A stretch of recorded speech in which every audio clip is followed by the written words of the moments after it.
Imagine an internet company that owns tech comparable to the following: LinkedIn, Yelp, eHarmony, Zillow, and more.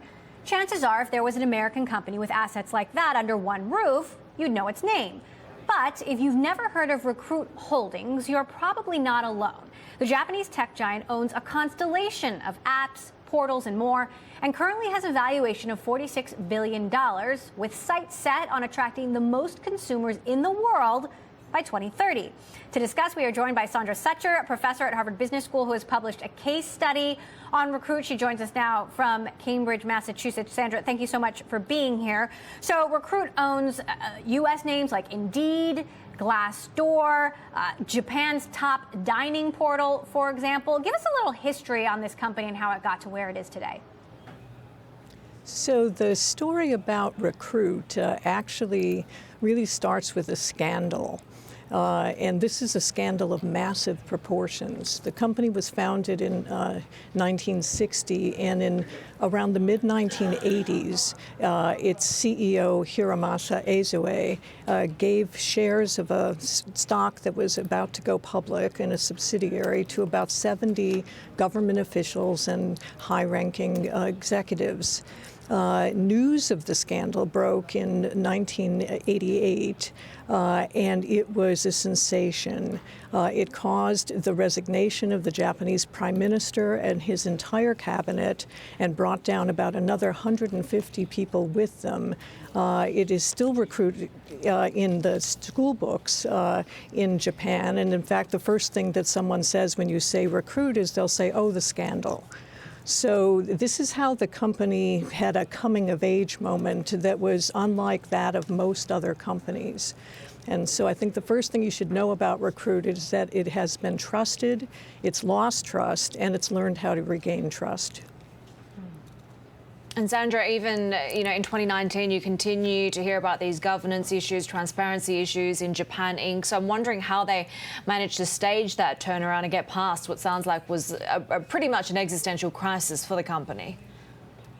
Yeah, so what happened was the employees actually thought the company had about 6 months of life after the scandal broke, but they decided that if anybody was going to save the company, it was going to be them.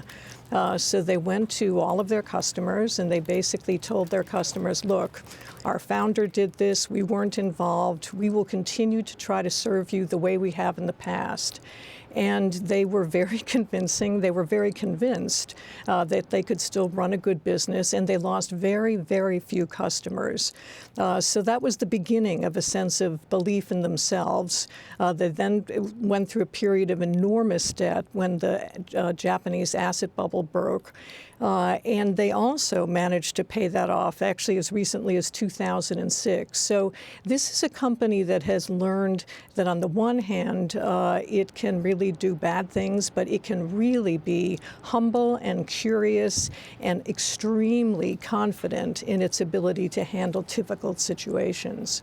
And that's the spirit that they bring to everything that they do now. So then what is the strategy today? They also own a real estate portal. They're providing direct loans to businesses based on daily traffic. How does this all fit together? Well, they have 3 segments in their business. One is just their all of their IT businesses that are very, very involved with artificial intelligence and matching platforms for jobs. Then they've got one that is in the middle, which is where those businesses would be. And those are really, they call it their ribbon model. And so this is a model that says that they want to create value both for the consumer and for the client who's paying the money to try to be matched with the consumer. And then there's a third business, which is a staffing business for both permanent and temporary staff. And they've always had this mix in the company of being interested in trying to help people, largely around education, finding jobs, and then they've just been growing out from there. Sandra, what can we expect in terms of global ambitions or expansion ambitions?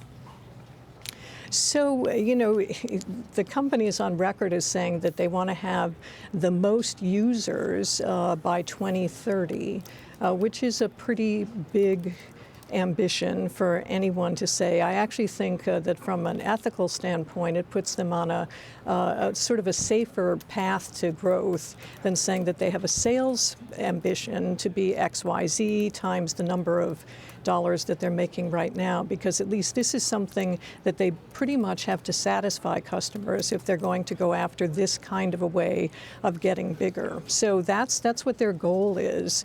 But of course, like any company, there'll be some challenges along the way.